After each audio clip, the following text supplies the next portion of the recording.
Coming up on Roland Martin Unfiltered for Thursday, September 19th, 2019. Roland's off today. I'm Dr. Julianne Malveaux.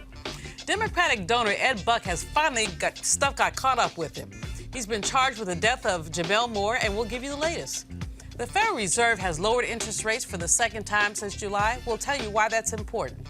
Young voters and baby boomers have very different opinions about who should be the Democratic presidential nominee. We'll break it down. The New Jersey ref who ordered a wrestler to cut his dreads has been suspended.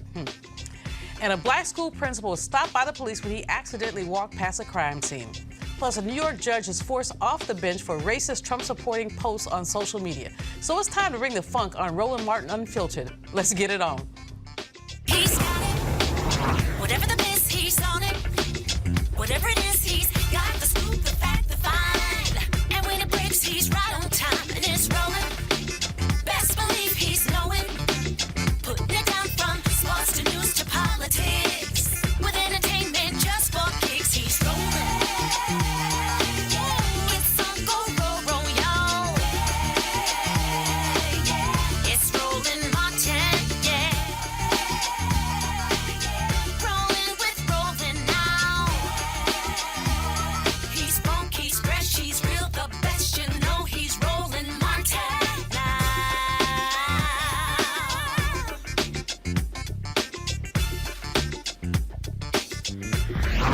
Martin.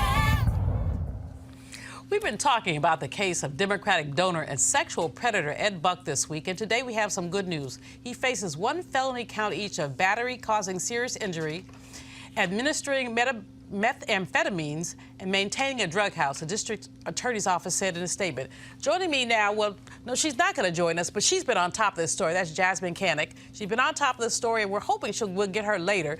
But my panel is going to talk a little bit about this. This was like a cray-cray case. But this guy is luring black men, basically, to his drug house and basically messing them up. So we're going to talk about it with Greg Carr. He's the chair of the Department of African American Studies at Howard University. Erica Savage Wilson, host of Savage Politics Podcast, and Hani Garbiari, policy advisor and human rights activist. Greg, let's start with you on this one. What up? This man, I mean, and you know, the thing that bothered me the most about this when I read about this guy has made major contributions to people like Ted Lieu, major Democrats. Sure. And we have not heard their voices saying anything about how unacceptable this is. So do black gay lives matter? Well, apparently not to Ed Buck. Well, they do matter while he's exercising his sexual perversions, when he's shooting them up with meth. And when they OD, I don't think they matter much. He can just basically dispose of them. But kudos to all the folks who have been out in front of his house, all the people who would not let this down social media, who are celebrating. Jasmine deserves high props. I hope we can get her. She did not let this story go. No, she didn't. No, she didn't. The only other thing I would say initially is that I guess they gave him a blue protective vest. They claim he's not suicidal. But I hope we've learned in the case of Jeffrey Epstein, when a white man gets treated like the rest of us, there ain't no guarantee he can take it. So they better watch him real close in prison. Real close. Yeah, absolutely. Annie? I completely agree with Dr. Carr. I just, also what really bothers me about this situation is that when it comes to you know, like the gay community, I feel like the white community really doesn't really pay attention to when it comes to black lives, you know, that are.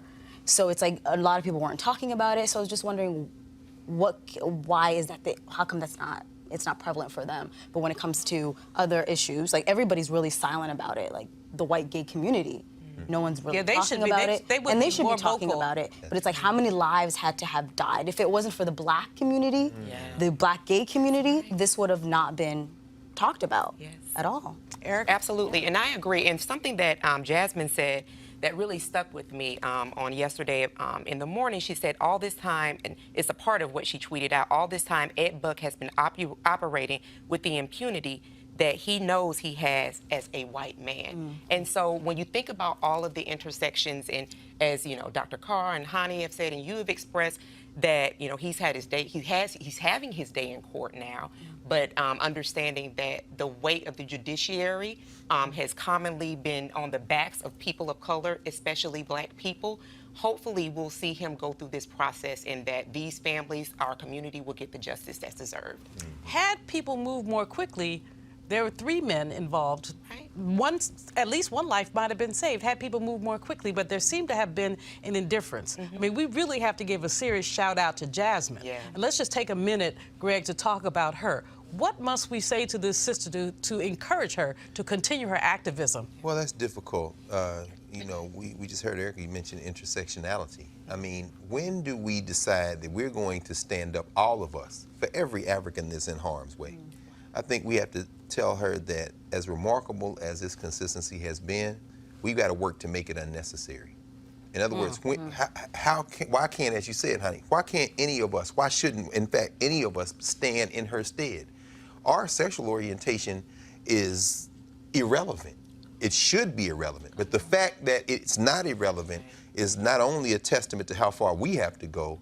You know, in celebrating her, we should also reassure her that next time this happens, well, we're going to try to prevent it next time, but all of us are going to have to. Well, we're going to be there. Yeah. We're going to have her back, Henny. That's right. Yeah, I completely agree with Dr. Carr as well. I want to commend her because it's a difficult position to be in because sometimes not all Black lives matter. That's Like, it's, you know, sometimes I think we're in a community sometimes where the only issue is like, okay, well, it's like only, you know, heterosexual lives matter, and then when it comes to gay lives, it's really no one really cares, and they're the most vulnerable of us. You know, we have had an epidemic of the murders of transgender Black women, and that's something that our community really has not embraced or dealt with. And as I listen and look at what Jasmine has done, you're just a terrific job in keeping this out in the public eye. I wonder who's doing that for these transgender sisters, Erica? Right, because I believe that 18 of those women, I believe, up to date, have been killed violently. And that's just too many. And back to what Dr. Carr said, I mean, this is really a time that we just have to take stock and make some decisions. Because at the beginning and end of the day, it is all Black skin. I still hold true that we are the bellwethers of this nation, and when one hurts, it is the entire community hurts. So Jasmine, I believe, is a political consultant, and she stood for families alongside activists, and we just have to continue to pave and be involved in this work as well. I'm just excited that she's done such good work, and that finally the DA's office in LA has charged this predator, this nasty you-know-what. Just you know what, I ain't Roland, so I ain't going all the way there. but with his stuff. But you know what? Let's move on and talk about Robert Smith opened up the stock market this morning. I just love that man. He's the one who wiped out the student loan debts of the entire 2019 graduating class at Morehouse College. There he goes, ringing that stock bell. Go, brother, go, brother. Wow. We don't often get the opportunity to do that. He not playing. He will not let that button go, will he? Yeah. Look, dapped him up. And dap 'em. Hey. What in the world? No, we don't often get the opportunity. I had the privilege of being at the exchange with Reverend Jackson. Had the opportunity to open, I think, a couple years ago with the Wall Street Project, but you very rarely see a person of color, certainly not an African-American, opening up the stock exchange. And in money news, the Federal Reserve's decision to cut the interest rate by a quarter point for the second time in just about a 6-month period since July is a double-edged sword for many Americans. On one hand, there's a concern about a slowing economy, and that's one of the reasons why they cut the interest rate. Slowing economy, ongoing trade war, which could raise the prices of some of the things you buy. But on the other hand, when you cut the interest rate, that means that retirees, people who live off their savings account, interest on their savings, they have less money, and in some cases, they lose buying power. Greg, this is extremely significant, especially since 45 has been fighting with the chairman, Jerome Powell, the chairman of the Fed, sending all these signals about he wants him to lower the interest rate, lower the interest rate, lower the interest rate. What's the significance to you and to us? Well, I think, you know, the central bank is worried about the economy. I mean, the President of the United States has, in many ways, shrunk the federal government down to fit him, an unhinged, failed businessman. And he wants Jerome Powell to act like he does, play like his money is going to never run out. Now, of course, the Fed can print money, and I guess there was a dollar shortage earlier in the week, And you're best equipped, of course, Dr. Malvo, to lead us through all of this as an economist. I mean, in reading this, I'm thinking to myself, they're worried about China and trade. They said that. Trump cannot be trusted. Don't listen to him at all. And then apparently there was a split in the vote. Some people wanted, and I'm like, what is going on at the Fed? Yes. There was a dissension vote, which was kind of surprising as well. But I think that these are things that we need to pay attention to really the bullying of the Fed chair and those members as well, that because they're not accountable to the president. They answer They're to supposed Congress. to be an independent body. Absolutely. The chairman of the Fed has a 14-year term, deliberately outlasting any president. You know, it's not tied to the president. So Powell was Trump's appointee. So he picked this man, but this man is a banker. You know, he's steeped in monetary principles. Prior to this, I would not have agreed with him on very much, frankly. But the fact is that he has been a stalwart for the independence of the Fed. And this is what 45 can't stand, is independence. He wants everybody to bow down to him and say it's his world. Honey? Yeah, I completely agree.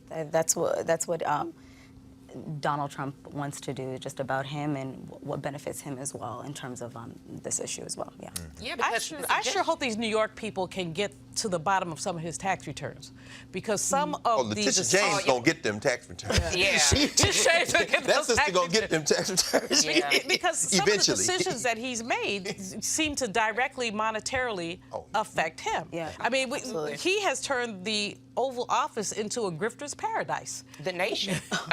He's used the weight of the office for the nation. And just talking about Letitia James, I believe that, of course, Trump's attorneys are, and trying to ensure that they don't get a hold of those tax returns. And I agree that they will. And going back to this piece with what's happening with the economy, I mean, Germany's economy is starting to slow down. So we're starting to see the hallmarks of a recession, particularly because President Barack Obama's economy and the low unemployment rate, that definitely is time-stamped. It's not something that can go on forever. And so I love that you said, you can't believe anything that comes out of Donald Trump's mouth. You can't. I believe that be in the interest of American people just to turn a deaf ear to that, do a lot more reading, listening to sensible people like you who are, well-versed in the economy, but also just watching the signs. You can see and feel the slowing down of the economy. So people need to start preparing as though we are already in a recession. You know, the issue, we've seen a low unemployment rate. People keep talking about how low the unemployment rate is. But one of the challenges to me with the lower unemployment rate, it's 3-point-something overall, 5.5 for black folks, 4.4 for black women, but we're normalizing the fact that black unemployment is supposed to be higher than overall unemployment. So when you hear him crowing about, the unemployment rate is so low for black people, well, then close the gap. Then do something to close the gap. And what do those numbers really mean? And when I hear you talk, when I hear Bill Spriggs talk, when I hear black economists talk, and then when we, as you said, Eric, when we look at our people, we were just talking about it before we came on air. We got people in college working 30, 40 hours a week. The unemployment doesn't mean that you are financially in good shape. I mean, people are busting their tails. When wages are stagnant, so one of the things that has been a byproduct of this economy has been stagnant wages. Wages have only gone up a little bit less than 3%, just barely keeping up with inflation. So, you see lower unemployment, but also stagnant wages. And usually in with low unemployment, wages should be going up. Employers should be bidding against each other to raise wages. So if you're a good employee and you say, gee, I'm going to leave here and go there, your boss will say, oh, no, Erica, let me give you a little more money to stay here. But right now they're like, okay, go on with your bad self.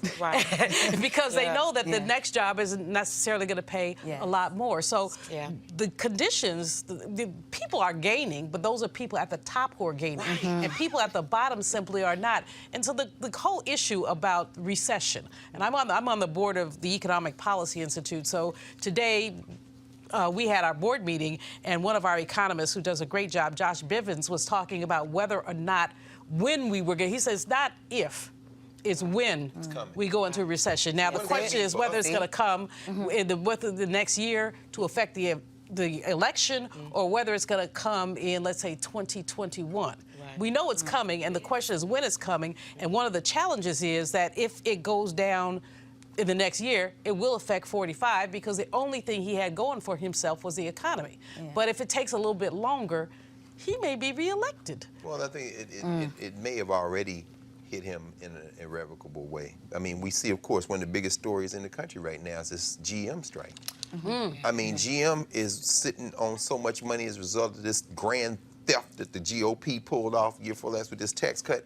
And these women and men are like, you're not hiring. Right. You're laying us off. And so they've gone on strike. It may be too late, Doc. It may be too late. Well, it may be that he's already has tipped over, because that you're talking about now, you're talking about Michigan, you're talking about Pennsylvania, you're talking about Wisconsin. These are the states that he barely stole. So, you know, GM, we talk about coal. We talk about coal miners who are angry with him because he claimed that he was going to save coal and he didn't. You're talking about teachers striking In red states. Yes, That's right. teachers who some of whom voted for him. That's right. So you know we're looking at something of a tsunami in terms of what's happening with the economy. But you know, he still is doing his thing. He's doing his thing. Erica, He's gonna do that. Yeah, regardless, right? it's made. Well, my line is: look, if you elect a clown, expect a circus. That's it.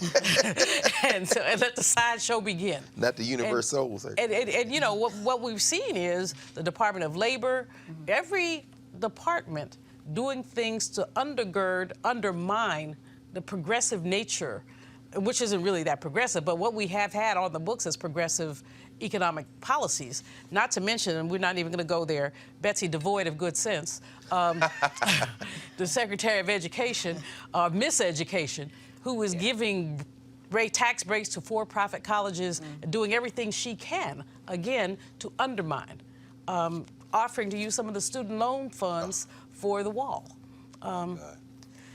But Greg, you are, you know, at Howard University, where so many of our brilliant young people are. Yeah. What are you seeing in terms of students in the economy? I'm seeing students working too many hours. Yeah. We were just talking about it. I mean, Erica, you know, you were sharing with us about your son. I mean, you got, at Morehouse, you got students not eating. Yep. I mean, you know, I teach a class at Howard Law School. You have students who are working entirely too many hours to be in law school and succeeding in spite of it. The economy is we're precariously perched. And when you mention people on fixed incomes, or for that matter, most people are not in the stock market. We know our people not in the stock market. More than half of us are not there. Are not in the stock market. Well, first of all, half of all Americans are not in the stock market. Exactly. And then you look at our people, that's what I was going to say. At HBCUs, you know, and you know this having run one and been a faculty member, faculty members at HBCUs aren't making money like faculty members at HWCUs. Oh, no. And our money's in TIE craft. So you look at my mother at 90, 91 years old, fixed income, we pinch off sitting there. The stock market affects her in a negative way, like you said. These are the conversations we need to be having. We're sending money, but our money's in TIE craft, and it ain't a whole lot of money to begin with. So they're playing, you're literally playing with the futures, faculty, staff, and students. And the staff isn't making much money to begin with. Anti-unionism isn't just a white university thing. So as you're talking about unionizing on these campuses, you've got people who are now either don't have a union or who are being fought against. This is the time when we need to re-examine everything. We really do. We've got to take a quick break. We'll be right back, and we're going to continue this conversation with this amazing panel. Well, check out Roland Martin Unfiltered, youtube.com/Roland S. Martin. And subscribe to our YouTube channel. There's only one daily digital show out here that keeps it black and keep it real. It's Roland Martin Unfiltered. See that name right there? Roland Martin Unfiltered. Like, share, and subscribe to our YouTube channel. That's youtube.com/Roland S. Martin. And don't forget to turn on your notifications so when we go live, you'll know it. All right, folks, you've heard me talk a lot about marijuanastock.org because I want to keep you informed of investment opportunities that make sense. And we've all watched the growth of the cannabis industry. A recent report by New Frontier Data estimates the global cannabis market at more than $340 billion. We know that marijuana legalization is sweeping the country state by state. We also know that marijuana has a good cousin, the hemp plant, with a much higher concentration of CBD. That means hemp gives you all the medical benefits of marijuana without getting you high. Until recently, hemp farming was practically illegal in the U.S. and heavily regulated by the DEA. However, the 2018 Farm Bill changed all of that, making it legal to grow hemp CBD in the U.S., creating one of the largest commodities worldwide. They need land to grow all the plants, and that's where our good friends at 420 Real Estate come in. Their business model is simple. They buy land that supports hemp CBD grow operations and lease it to licensed, high-paying tenants. That's right, there are hemp CBD landlords. And you can get in on the action. Now, what they've done, 420 Real Estate has done is offer this special deal for the folks who watch Roland Martin Unfiltered. Originally, the minimum investment level was $500. Now you can invest in this crowdfunding campaign for as little as $200 up to $10,000. Again, this is a $340 billion industry that is still growing. You can participate with as little as $200. To invest, go to marijuanastock.org. That's marijuanastock.org. Get in the game and get in the game now. Okay, folks, take a look at this graphic. When it comes to who should lead the country, you can see that young people and baby boomers are sharply divided. Only 10% of people between 18 and 34 support Joe Biden, while 39% of voters between 50 and 64 think he's the best choice. That number rises to 46% for voters over 65. Elizabeth Warren's numbers are constant pretty much across age groups, about 25%. Regardless of age, Bernie Sanders gets 33% of the youth vote, but only 3% of the boomer vote. So this is fascinating. We are looking at intergenerational tension around these choices. Greg, you know, I am puzzled by us, black folks that is, in terms of our support for Biden. Is it just because of the Obama loyalty? Of course it is. I mean, I think we're as naive about Joe Biden as we were about Barack Obama. We're brand loyal. We're not paying much attention to anything. And God bless the folks who are going to pull a lever for Joe Biden because they remind him of Obama. That's the wrong thing to pull it. I think really the story in that poll is what you said. It's the consistency of Elizabeth Warren. She has momentum. She is building a campaign. And anytime you see her have a quarter of the vote across all demographics, that means that as people begin to hear her, they are warming to her. And that means that message is resonating all the way through. I just really don't see a scenario where she doesn't catch Joe Biden at some point. I mean, I don't know. We don't know. It's still far out. Well, she seems to be on her way, though, and I'll tell you, I saw her on Saturday night at Congressional Black Caucus. She was sitting with Reverend Jackson and Maxine Waters.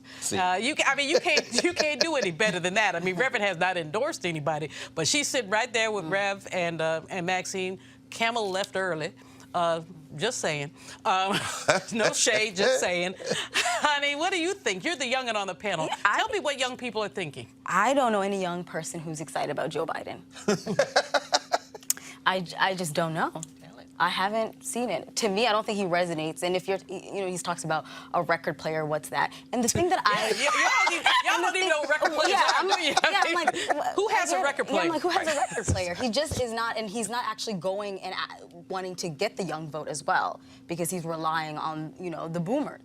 But younger people don't tend to vote, are less likely to vote than boomers are. Yeah, in like the primaries, like, of course. But I feel like but we're the future. So you have to try to get our votes. So I'm just not sure what is driving people to want to vote for Joe Biden. And I think the best thing that he could have done is just sailed off into the sunset with Barack Obama, because then he was like America's favorite uncle.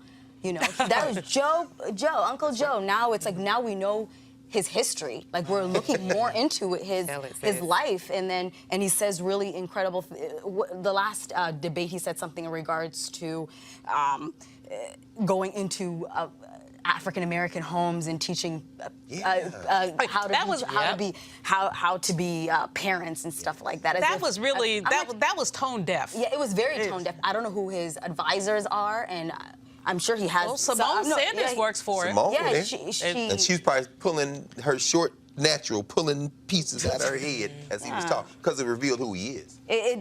He's revealing himself. That's exactly right. In a lot, and I think that's good for us as black voters, because we need to know. That's very good. It's very good for us. So then we figure out, who should we vote for? Okay, are you for us? Are you not for us? Because people want our votes. They really want our votes. Well, we're the backbone of the Democratic Party. Can we see the graphic again, please? I'd like to see the graphic again, because we want to look down at folks like, I can't see y'all, but Kamala not doing so well, and doing much less well with the older people, but still not doing very well. Buttigieg doing better than she is, which I find interesting. But Erica, so you're looking at the graphic, which tells an interesting story, not only about Biden, but about some of the others. What would you say about what's up with Bernie?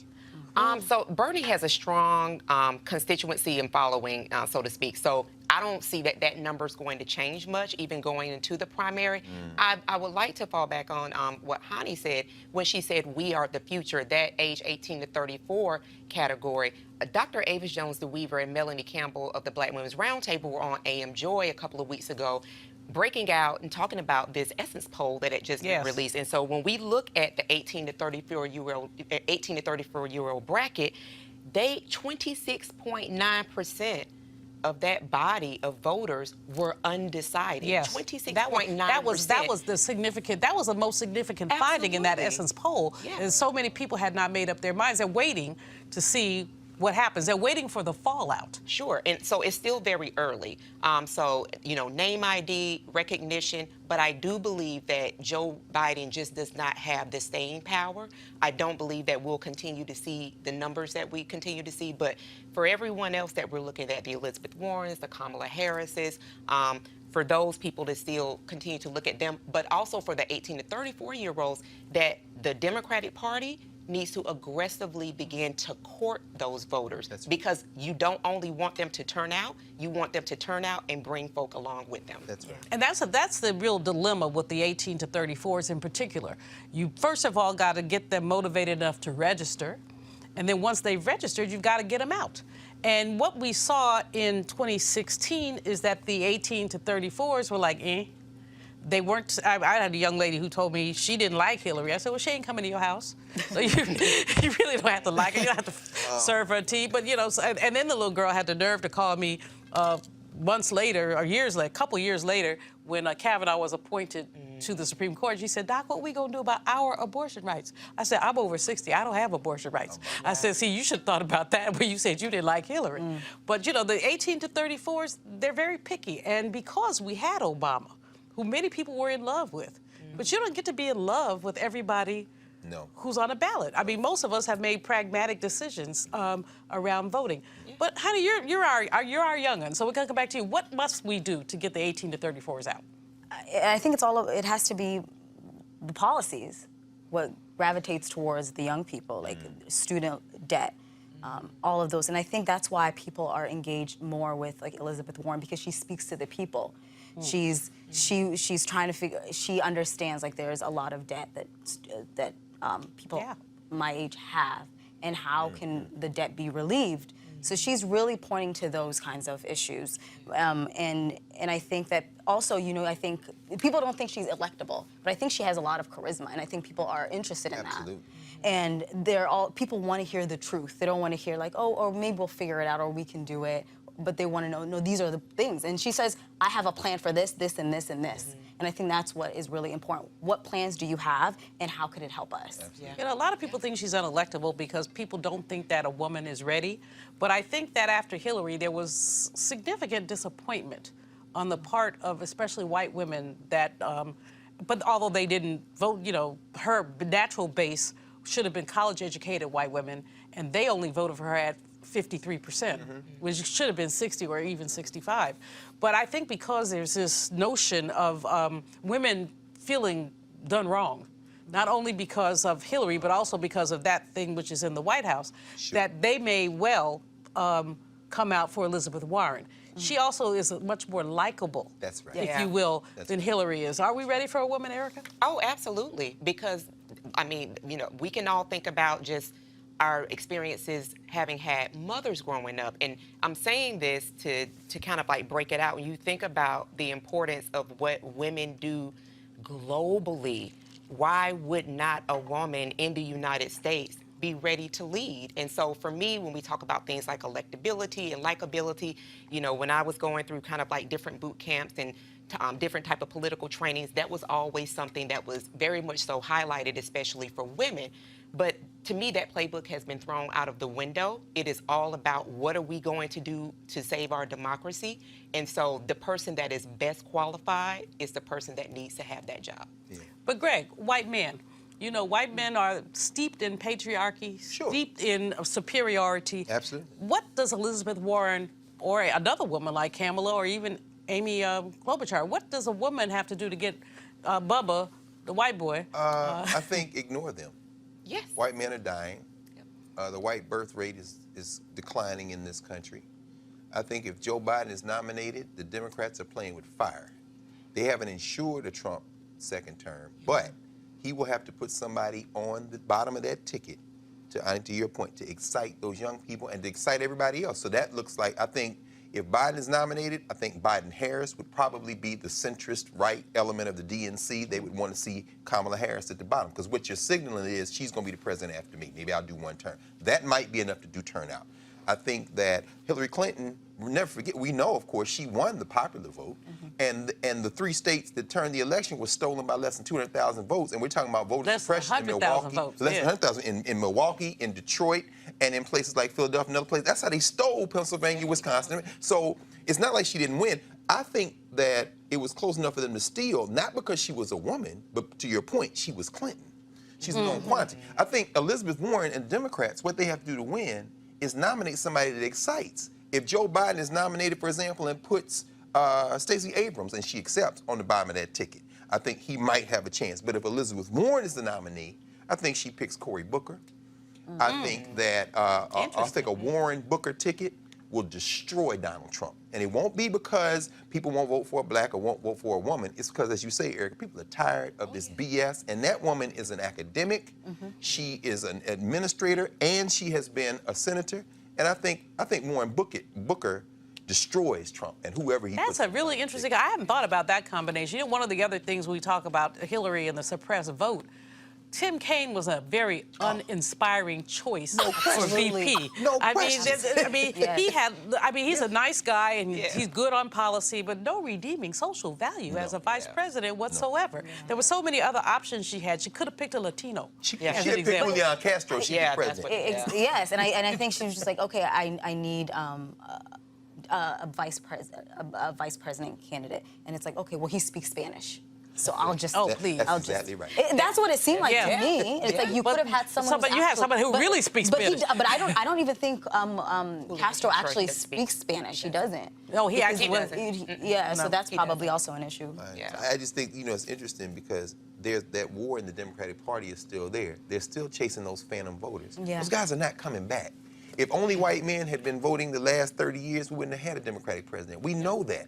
It's time now to let them go into that good night that they are fighting to stay in this country. Go into the good You night. saw today that clown was going after Al Sharpton on Capitol Hill, and they were talking about police brutality. And I look at somebody like Val Demings out of Florida. The future of this country is non-white and is female.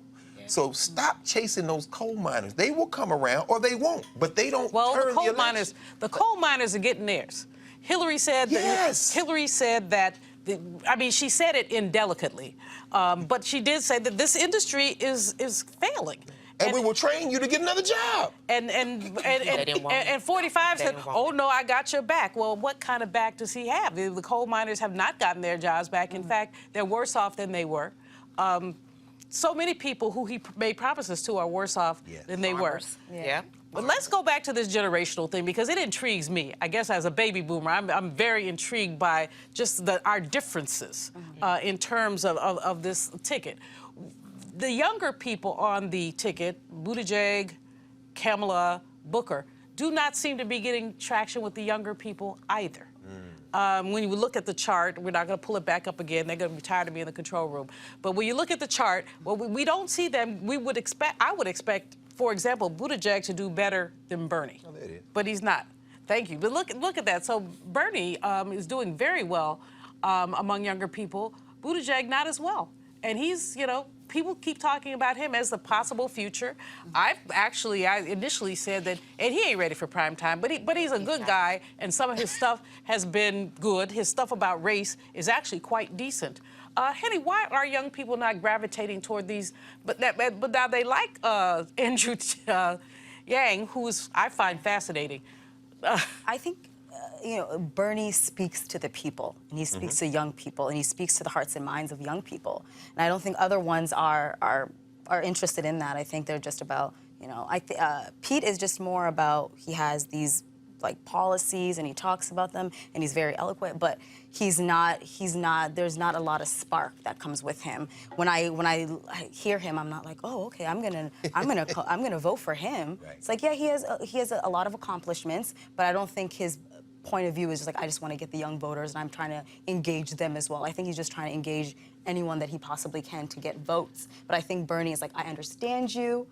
Even though he's much older, but he's like, I've been there, I understand what's really important to you. So he's speaking to the hearts and minds of young people, and that is why his numbers are so soaring. well with young people. Yeah.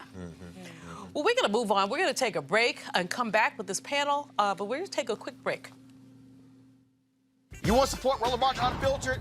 Be sure to join our Bring the Funk fan club. Every dollar that you give to us supports our daily digital show. There's only one daily digital show out here that keeps it black and keep it real as Roland Martin Unfiltered. Support the Roland Martin Unfiltered daily digital show by going to RolandMartinUnfiltered.com. Our goal is to get 20,000 of our fans contributing $50 each for the whole year. You can make this possible.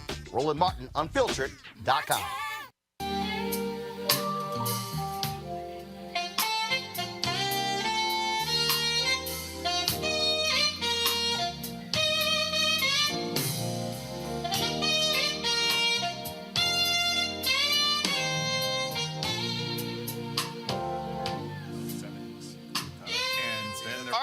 That's my homeboy there, Gerald Albright, one of the folks performing at the Luxe Jazz Experience in Cabo, November 7th through 11th.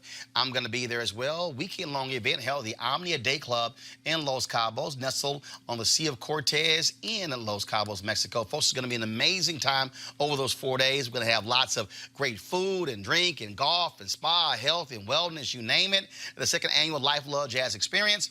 Of course, some great people, entertainers are going to be there. Comedian Mark Curry, Gerald Albright, Alex Bugnon, Raul Madan, Incognito, Pieces of a Dream, Kirk Whalum, Average White Band, Donnie McClurkin, Shalea, Roy Ayers, Tom Brown, Ronnie Laws, and Ernest Quarles. I'll be broadcasting Roland Martin Unfiltered for that Thursday and Friday there as well. And so we want you to be in the house. It's going to be a great time.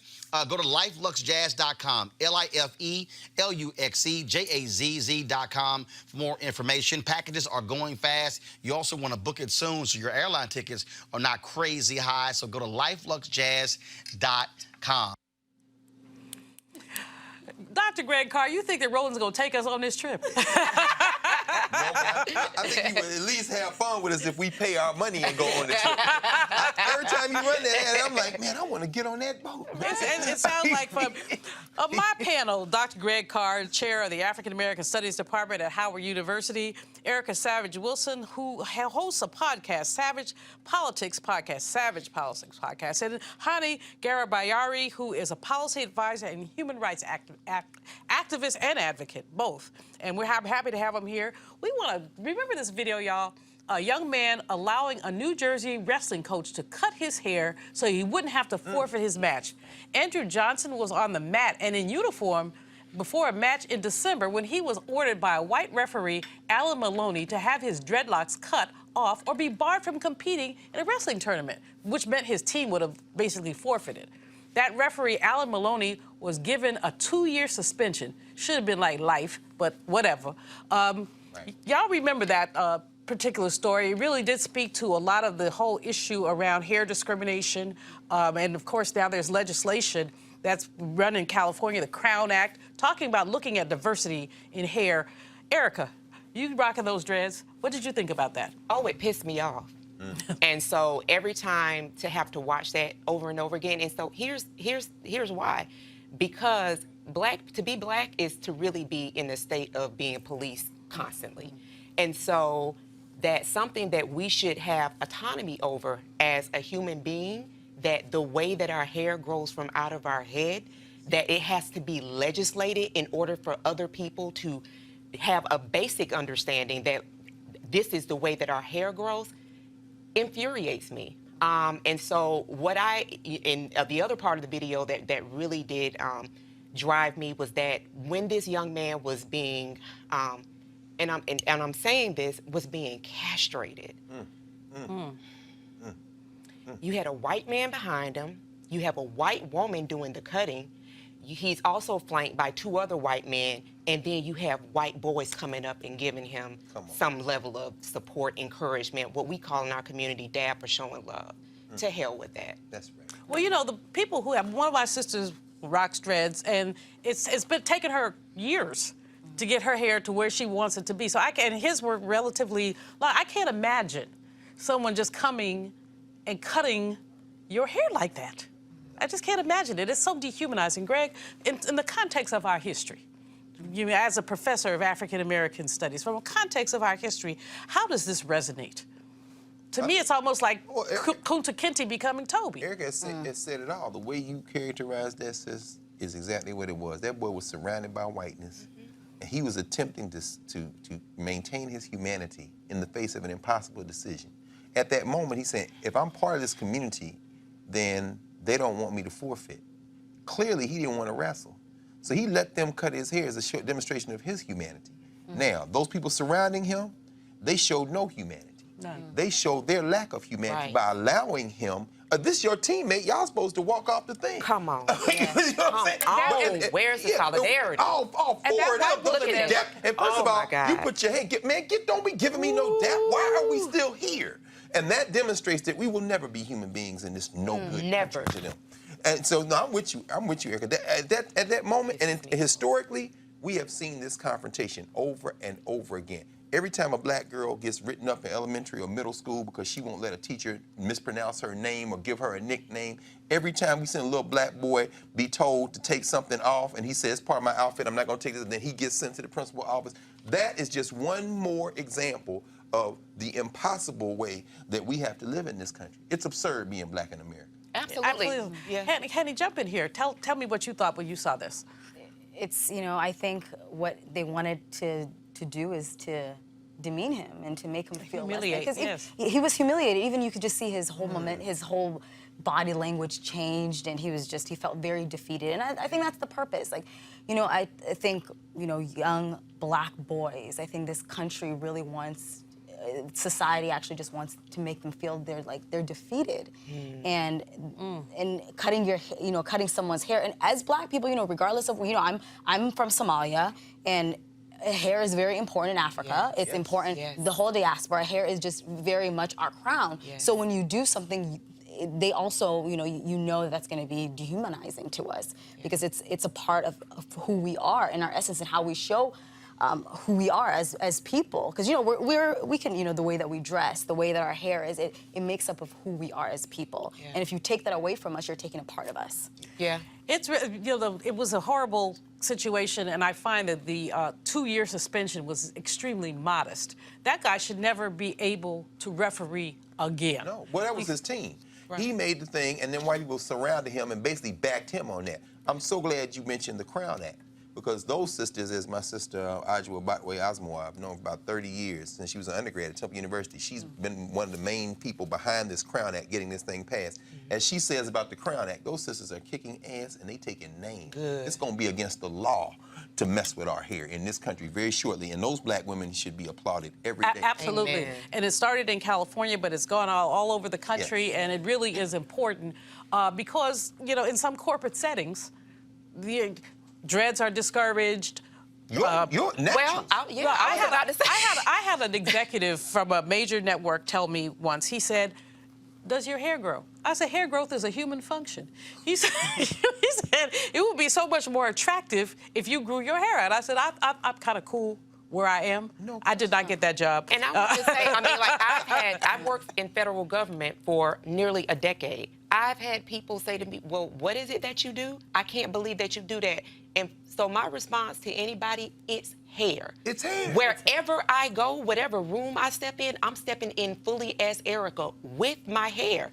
Now, there are people that mimic this hairstyle because you can do that. You should be able to wear your hair whatever makes you feel good. But I'm not limited or limiting myself into the places or spaces that I occupy because of my hair, because you're getting Erica Savage. That's right. Whew, you're getting Erica Savage, and we like that.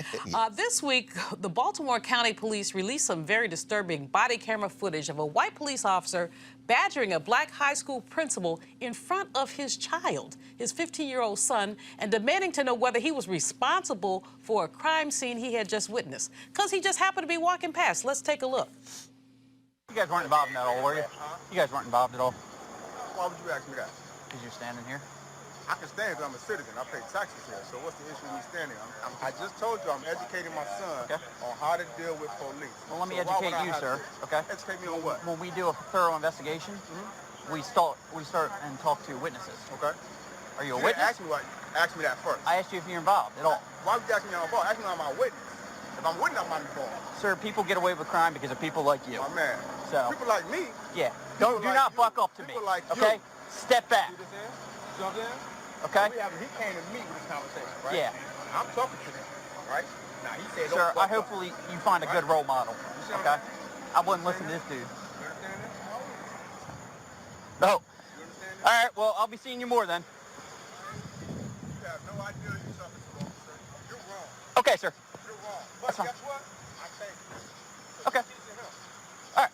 Well, let me get a good video of your face real quick. Man, please All right. do. Let me get a good video of you and let me get your Okay. badge number. 5253. 5253? Yes, sir. Let me see it, please. That's not my hands are here. badge number. My hands are here. I Oh, can't you're see. fine. I can't see. Can you read? It's Price. Can I read? Yeah. Can you spell it for me? P-R-I-C-E. Okay. All right. Any period with that? No, sir. You sure? Did I say it? I don't It's know. 5253. Right now, you see this? Now. right now, you're hindering my investigation, so you need to step behind that police car. Came to me. So what we're gonna do is we're gonna leave the area Okay. and go back to our home. Yeah. Because this is why. Don't say nothing to police. He's absolutely wrong. Uh-huh. He don't know he's talking to a doctor right now. Ooh. But he's acting an ass. Okay. He may not be one, but he's acting one. Sir, You understand? so you need to step out of my Let's go, crime sir. scene now. Please. All right, thank you, sir. Hey, you have a good night.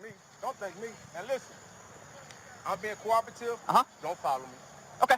Well, sir, like you said, it's a free right, so I'm allowed to walk where I want, sir. Don't talk to me.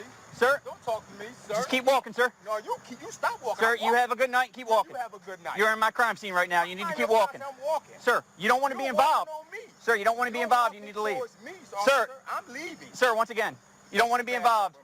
Again, please. Again, 5253.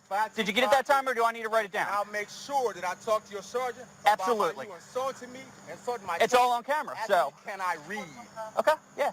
Have a great night, sir. Woo, that was hard to watch. Vance Benton is a principal at Patterson High School in Baltimore. He and his son left after further argument, at which point the officer followed them. Benton filed a complaint with the police department, and they have apologized for the incident, saying they will take administrative action against the officer involved. Nah, they just need to fire the fool. We all watched that. The officer's tone was rude, bullying, out of order, condescending. Honey, what did you think? It was absolutely unnecessary to talk to him like that. And I think when, authority, police officers, when it comes to black men, I think the way that they talk to them is, he couldn't have done that any other place, right? But because he has a badge, he could do that at that particular time to make him feel less than. But so that's the issue. So I just didn't like it. And the way he was just like saying, when he was spelling his name, like, are you not? You can't comprehend can you this? read? He said, can you read? This is a high school principal, and the thing that bothered me the most is that he was with his son. Yeah. And so just as you talked about the castration of the young brother with his dreads, to humiliate a man in front of his child, is it's a form of emasculation.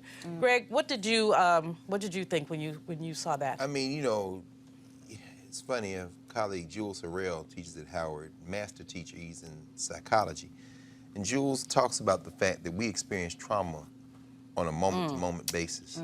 Watching that, I could feel, I'm sure we all did, our pulses quicken, our heart rate I quickens. felt my own. And what Jules says is that's taking seconds off the ends of our life.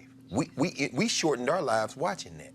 And so when you think about, like you said, a man or a woman in front of their child, and I think Malcolm Gladwell just published his latest book, Talking to Strangers, and he said, I was moved to write this book by watching the Sandra Bland video.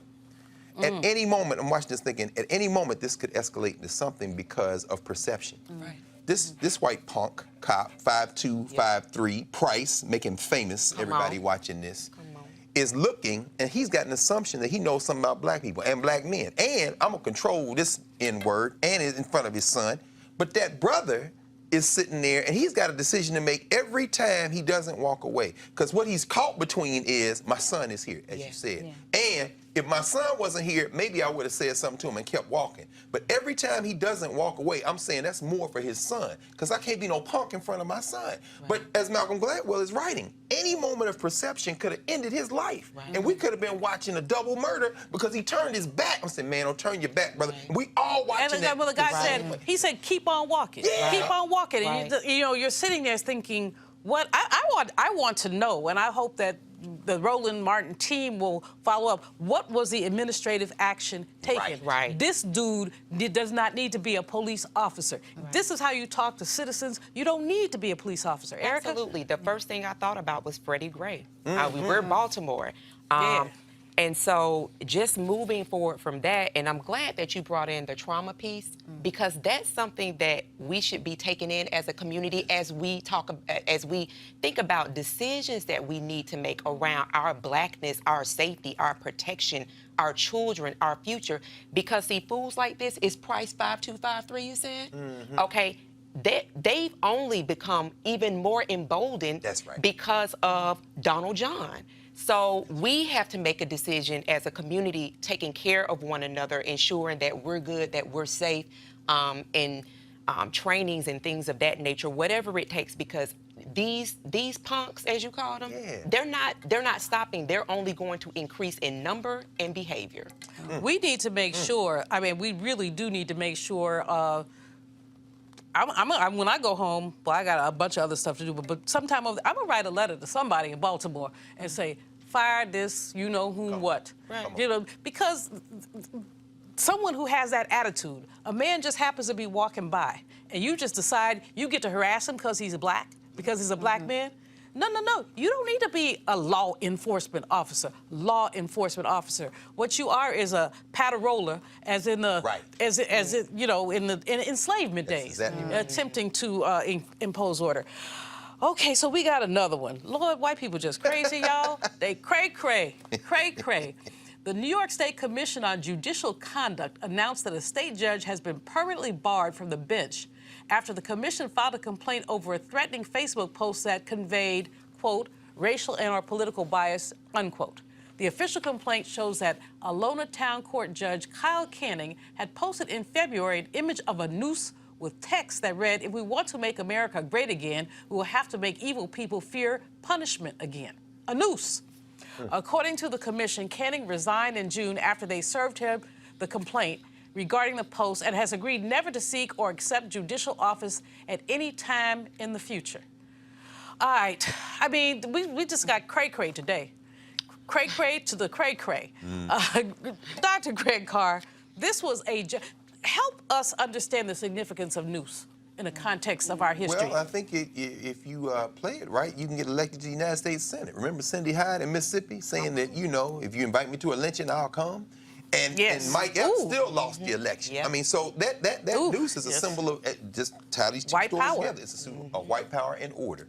And this guy doesn't even have a JD. He never been in law school. They made him a judge in that little place. And he, I mean, the idea. Was he 29 years old or something like that? Yeah, I mean, but like you said, crazy case is Crazy White Folk International, because Justin Trudeau was 29 when he blacked his face up at that party in Canada. But I mean, as a teacher, but to your point, I mean, I think. As a teacher. Yes. But, I mean, the noose symbolizes justice by any means necessary, and it's lynch law. Ida B. Wells told us about that 100-some years ago. Lynch law in all its phases. When you see a noose, everybody knows what that means. We coming for you, and it doesn't mean the judge. It means the victim of the judge. That's right. Yeah. That's right. Erica.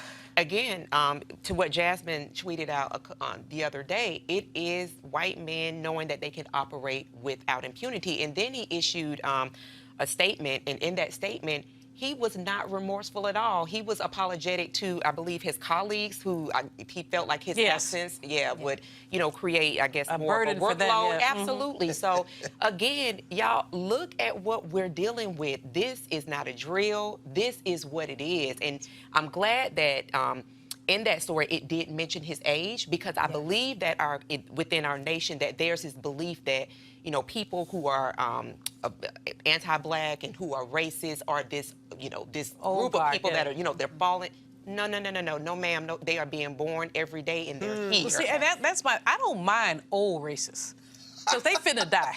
I mean, I truly don't. Old racists don't really get on my nerves. It's young racists. You know, it's like, where did you get that from? I mean, but they got it from their mamas and daddies. They got it at their dinner table. But you know, like I said, you run into an old racist, and you're just like, oh well, just you got about 15 more minutes, and you up out of here. Henny, what do you think? Yeah, I also believe, also what Erica said as well about age. When I found out that he was only 29 years old, I was like, that's very interesting. But Dylan Roof was 21. Yeah. You know, I mean, so how? I mean, where do these people get this racism from? I was on the link to the article was WashingtonPost.com, and I went on to the link, and in the comments, I enjoy the comments just because. So one guy says, well, a noose doesn't have to be racist. I'm like, read some history, fool. Come on. You know? So there's a level of ignorance and history denial. And the beautiful thing about this moment, to me, is that it's bubbling up. Yeah. It's bubbling up. And people, you know, we, you know, black people with sense, are not going to let them tamp it down again. It's bubbling up. That's right.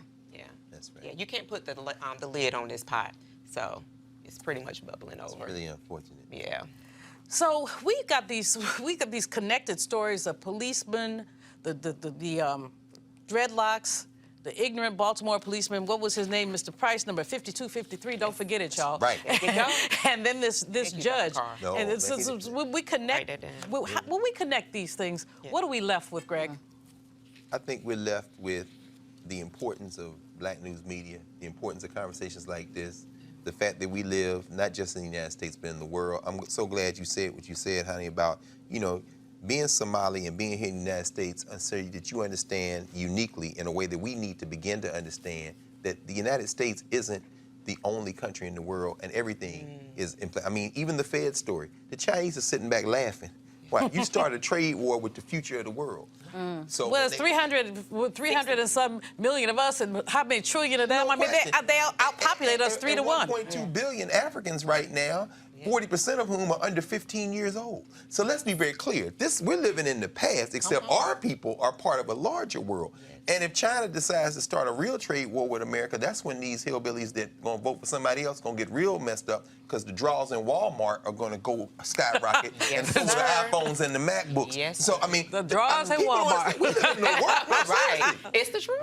Walmart going to be empty. That's it. These people don't understand. We live in the world. White America needs to wake up and understand that in a minute when this thing falls apart, if we act right, we got an option. But they're trapped over here. Yes, sir.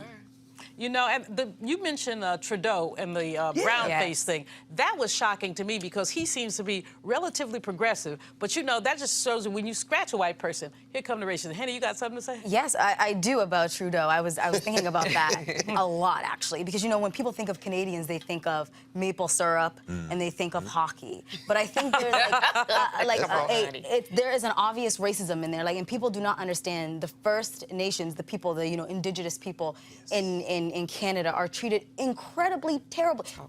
There's only 3% of the population, but are 26% of the prison population. So yes, Canada may not be like America, but they all also have issues. And for him to talk about he didn't understand what the implications of brown face or black face, and it's uncommon to him and unheard. But it's but you are the prime minister of a country that is systematically racist to people. The child of a prime minister as well. As well. This boy is not stupid. Right. Yes. It's just. People seem to feel like making fun of people of color is a joke, like Northam and Herring and all those. We're almost out of time, Erica. I'm going to let you have the last word. Just really quick. I mean, that's because they've been able to get away with it for so long. But what an exciting time to be alive. And I hope everybody does what they need to do in support of our democracy. Well, this has been fantastic. I mean, I've had such a great panel. Greg, Honey, Erica, you guys are great. Roland was going to be back tomorrow. He'll be back in the driver's seat. But I hope you enjoyed today's edition of Roland Martin Unfiltered. Yeah. And, if you like what you see, support us. RolandSMartin.com. Join the Bring the Funk fan club. Until next week, I'm Dr. Julianne Malveaux. Holla.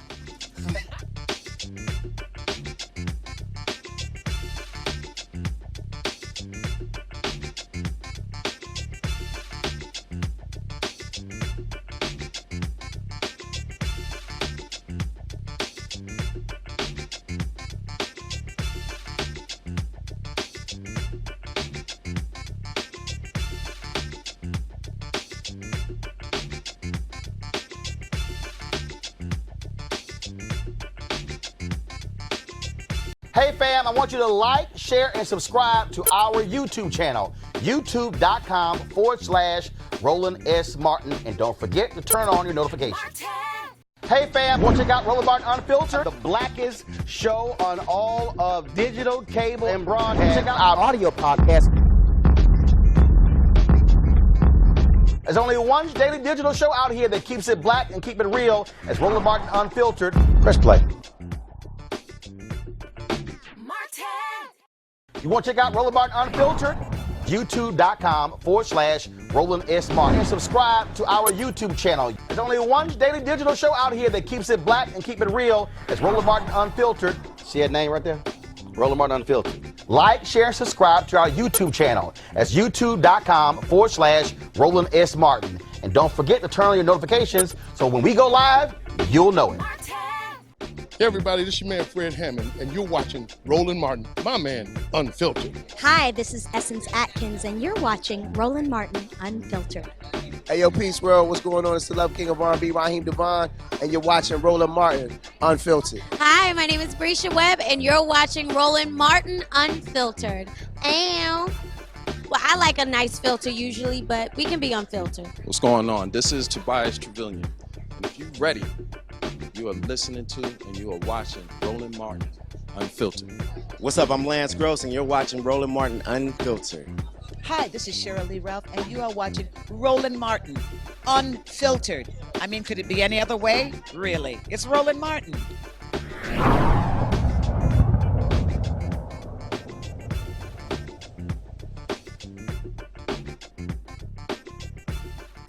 You want to support Roland Martin Unfiltered? Be sure to join our Bring the Funk fan club. Every dollar that you give to us supports our daily digital show. There's only one daily digital show out here that keeps it black and keep it real. It's Roland Martin Unfiltered. Support the Roland Martin Unfiltered daily digital show by going to RolandMartinUnfiltered.com. Our goal is to get 20,000 of our fans contributing $50 each for the whole year. You can make this possible. RolandMartinUnfiltered.com.